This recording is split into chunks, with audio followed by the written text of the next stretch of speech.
Good afternoon, everybody. Welcome to Curious Minds. So, today we will begin with Nationalism in India, chapter number 2 of the history book of class 10th. And इस chapter को हम 2 parts में पढ़ेंगे. So, this is part 1. Let's begin. सबसे पहला concept जो इस chapter में समझाया गया है, that is regarding growth of nationalism in India and why it is also called anti-colonial movement. तो सबसे पहले हम देखेंगे what is nationalism.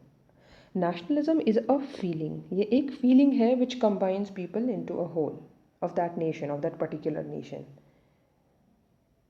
And people कौन से? Different groups के, different classes के, they all are brought together irrespective कि उनका religion क्या है, caste क्या है या historical background कैसा है. अब brought together किसके लिए? For the freedom struggle. Because हमें क्या चाहिए? नेशनलिज्म फीलिंग से क्या चाहिए? इंडिपेंडेंस चाहिए इस टाइम पे इंडिया को. सो दैट इज़ एंड इस फीलिंग से the people they share common political, economic and social system. So this is regarding nationalism and we are talking about जब इंडिया को इंडिपेंडेंस चाहिए थी from British rule. So British rule से चाहिए थी independence. That means India was a colony of British at that time. लेकिन India ने रुझान जो था अपना वो नेशनलिस्टिक फीलिंग्स की तरफ दिया. वाई? Because of exploitation. अब ब्रिटिशर्स एक्सप्लॉयटेशन कैसे कर रहे थे? They were giving heavy taxes. उन्होंने हैवी टैक्स लगा दिए थे, फोर्स्ड लेबर करवा रहे थे एंड काफ़ी फेमाइंस एंड एपिडेमिक्स इंडिया में आए थे बट उनका कोई भी सोल्यूशन नहीं दे रहे थे. तो एक टाइप ऑफ एक्सप्लॉयटेशन हो रही थी. सो इंडिया ने क्या किया, जो इंडियंस थे, लोग थे, वो नेशनलिस्टिक फीलिंग्स की तरफ उन्होंने अपनी टेंडेंसी शो की. और उसके बाद many movements were launched against British to gain independence. तो जो एम था in the end that was to gain independence. Hence क्योंकि ये ब्रिटिशर कॉलोनी थी, वैसे ही डिफरेंट कॉलोनीज़ थी वर्ल्ड में. तो जब इंडिया एक कॉलोनाइज़र के अगेंस्ट खड़ा हुआ तो उस मूवमेंट को इसलिए नाम दिया गया एंटी कलोनियल मूवमेंट, क्योंकि हम कलोनियल रूल के अगेंस्ट खड़े हुए. And because of nationalistic feeling India ने ये काम जो है करना स्टार्ट किया. सो हम कह सकते हैं कि नेशनलिज्म का जब ग्रोथ हुआ, so we started a movement which is also called anti-colonial movement to gain independence. Next we will see First World War के बारे में and how it helped the national movement in India. First World War की अगर हम बात करें, हम देखेंगे it occurred between the period of 1914 1918. 1918 में ख़त्म हो गई and several empires were destroyed. पहले मोनार्की हुआ करती थी, जैसे रशिया में रोमनोव डायनेस्टी ख़त्म हो गई, ऑस्ट्रिया हंगरी में हैब्सबर्ग डायनेस्टी ख़त्म हो गई. जो जीते थे first world war they were called allies. Allies का एम था that they have to defend democracy, self determination आनी चाहिए एंड इंडिपेंडेंस रहनी चाहिए. इंडिपेंडेंस एक बेसिक मोटो था एंड दे वॉन. बट जो कॉलोनीज़ थी, because colonies also helped in first world war, क्योंकि जैसे अगर ब्रिटिश की कॉलोनी इंडिया है तो इंडिया से काफ़ी सपोर्ट जो है ब्रिटिश के लिए गया. सो हुआ क्या, it helped in arousing people of colonies all over the world including Indians. मतलब नेशनलिस्टिक फीलिंग्स यहाँ पे भी आई. जो एम था, जो एलाइज पोर्ट्रे कर रहे थे, जिसको डिफेंड करना चाहते थे, वो सारा नेशनलिस्टिक फीलिंग्स के अंडर आता था, जैसे liberty, fraternity, democracy, self determination, self rule. और यही नेशनलिस्टिक फीलिंग्स क्या हुआ, डिफरेंट कॉलोनीज़ में बनना शुरू हो गई. लोगों को इनके बारे में पता चलना स्टार्ट हो गया. सो वी सी नेशनलिज्म की ग्रोथ हुई, नेशनल मूवमेंट स्टार्ट हो गया, जिसे हम एंटी कलोनियल मूवमेंट बोलते हैं. एंड फर्स्ट वर्ल्ड वॉर ने भी इसी तरह से हेल्प किया. जब नेशनल मूवमेंट इंडिया में स्टार्ट हुआ, वो अराइवल उसका हम कहते हैं या टर्निंग पॉइंट कहते हैं, जब महात्मा गांधी जी पॉलिटिकल फील्ड में आ गए. When Mahatma Gandhi came to political field, it was a turning point for national movement in India. क्योंकि he came and different sections of जो people थे, groups थे, या जो भी different religions के लोग थे, they started joining this national movement. तो इसलिए हम इसे turning point भी कहते हैं. अब हम फर्स्ट वर्ल्ड वॉर की बात कर रहे थे. Because of war new economic and social problems emerged. एक डिफरेंट तरह के इकोनॉमिक एंड सोशल प्रॉब्लम्स जो है वो बाहर उभर के आना शुरू हो गई. एंड इंडिया के लिए ब्रिटिश ने 1919 का रिफॉर्म लाया, जिसे हम मॉन्टेग केम्सफोर्ड रिफॉर्म भी कहते हैं। बट उस रिफॉर्म की वजह से कोई भी ऐसे नीड्स या डिमांड्स जो थी इंडिया की पूरी नहीं हो पा रही थी। They could not satisfy the aspirations of India.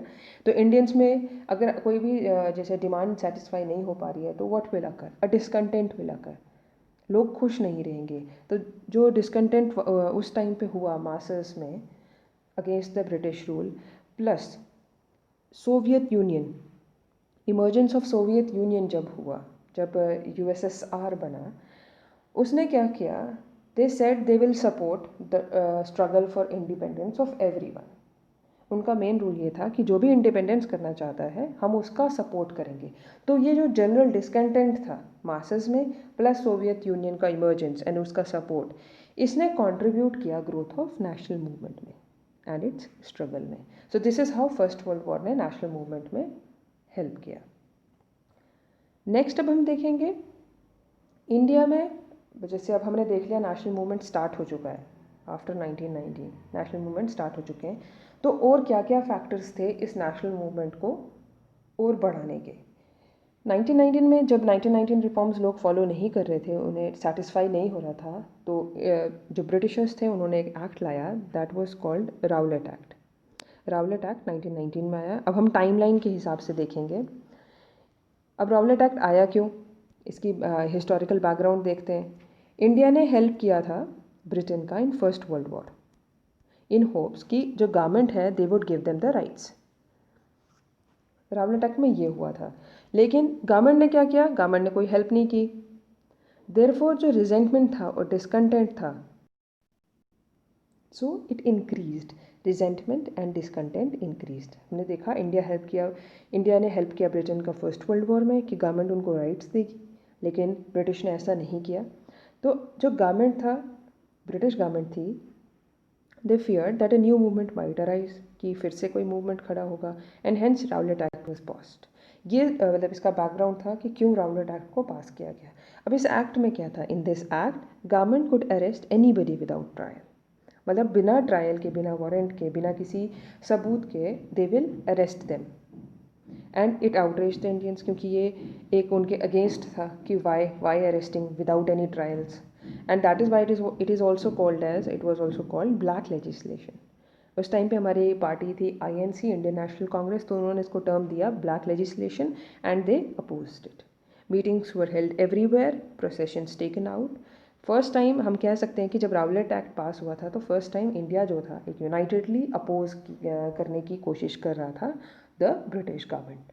पहले सारे इकट्ठा होकर नहीं कर रहे थे, मतलब सारे डिफरेंट सेक्ट्स, डिफरेंट एरियाज नहीं कर रहे थे, but now Indians unitedly opposed.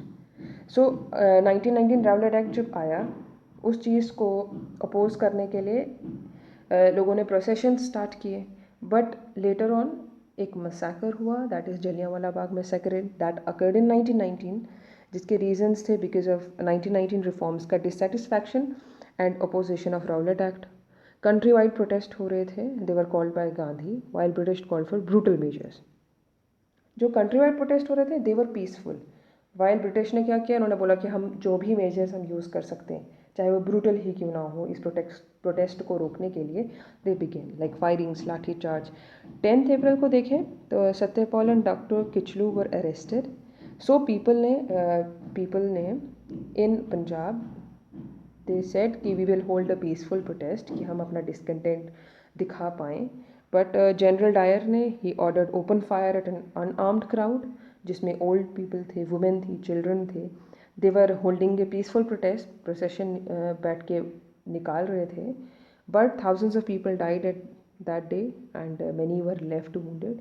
So this was Jallianwala Bagh massacre, it occurred in Punjab. Jallianwala Bagh, it is a small enclosed park, जिसमें एंट्रेंस का रास्ता सिर्फ एक ही था। सो और ये अनआर्म्ड क्राउड पे फायरिंग करवाई गई, so that is why it is called as a massacre. So this is about Jallianwala Bagh. Now we will shift on to the idea of Satyagraha. Mahatma Gandhi came back from South Africa in 1917 and उसके बाद से वो India की political front में active रहे। तो उनकी philosophy क्या थी, उन्होंने क्या मेथड जो था मूवमेंट को स्टार्ट करने के लिए यूज़ किया, उन्होंने सत्याग्रह को यूज़ किया। अब सत्याग्रह का अगर लिटरल मीनिंग देखें तो Satyagraha is formed of 2 Sanskrit words, Satya and Agraha. Satya is truth, Satya का मीनिंग होता है ट्रूथ, सच या सत्य। आग्रह का मीनिंग होल्डिंग फर्मली टू, तो अगर हम इनको मिला के देखें तो it becomes holding on to the truth. It is a form of non violent, इसमें वायलेंस यूज़ नहीं होती है। रेजिस्टेंस करना है, इसको सिविल रेजिस्टेंस भी बोलते हैं। एंड जो भी इस मेथड को फॉलो करता है, सत्याग्रह को फॉलो करता है, उसे हम सत्याग्रही कहते हैं। अब गांधी जी ने अडॉप्ट किया in struggle against racist regime in South Africa, and that was the first time he use satyagraha there in South Africa. जब वहाँ के रिजल्ट्स बहुत अच्छे रहे, क्योंकि उनका स्ट्रेस रहता था कि पावर ऑफ ट्रूथ पे and need to search for the truth, तो ही मेड श्योर कि we use it in India also, हम नॉन वायलेंट तरीके से अपनी इंडिपेंडेंस को गेन करें। इसमें ये कहते थे कि अगर आपका कॉज ट्रू है एंड स्ट्रगल जो आप कर रहे हो दैट इज़ अगेंस्ट इनजस्टिस, जो गलत हो रहा है उसके अगेंस्ट स्ट्रगल कर रहे हो, तो आप you are bound to succeed, आप हमेशा जीतोगे in and without resorting to violent means, मतलब आपको नॉन वायलेंस से ही आपको आपकी जीत मिल जाएगी। तो जो ऑपरेसर्स हैं, जो ऑपरेस कर रहे हैं, जो जिसको हम ऑपरेस कर रहे हैं, तंग कर रहे हैं, उनको हमने परसुएट करना है कि you have to see the truth, instead कि हम आपको फोर्स करें ट्रूथ देखने के लिए, वो खुद देखेंगे। That is what Satyagraha is. तो गांधी जी के सत्याग्रह के एग्जाम्पल्स अगर आप देखें, they are picketing, protesting, obstructing, fasting हो गया, स्ट्राइक हो गया, नॉन कोऑपरेशन हो गया, सिविल डिसोबीडियंस हो गया, जो कि आप आगे फर्दर वीडियोस में पढ़ोगे। सो ये उनके एक एग्जाम्पल्स थे जिसके थ्रू उन्होंने फॉलो करने के लिए कहा Satyagraha. So this is all in this video, in this part. Next part में हम बाकी कुछ मूवमेंट्स पढ़ेंगे जो चैप्टर में समझाए गए हैं, और जो भी शॉर्ट फॉर्म्स इसमें लिखी गई हैं या कोई सिंबल्स बनाए गए हैं, you need to write the words of it, correct words जो पूरे पूरे वर्ड्स हैं, सो दैट आप जब उसको नेक्स्ट टाइम याद करें या पढ़ें, you understand what you have written. And I hope कि आपको ये वीडियोस समझ में आ रही हैं and it is clear. Stay home, stay safe and study hard. Thank you.